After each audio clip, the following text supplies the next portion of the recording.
oil.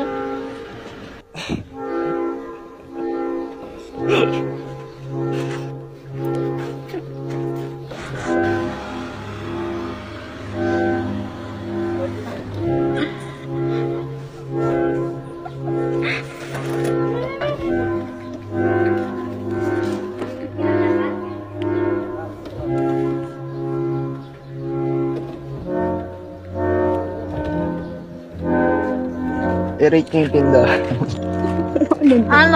Rate ko sa kanya 9 out of 10 kasi maka-Diyos lumulod. Dito pa tayo sa tindahan. Ay. At least 9 out of 10, di ba? Totoo naman, lumuluhod. Sa akin, siya, parang advantage ko siya sa maliliit. Disadvantage ko sa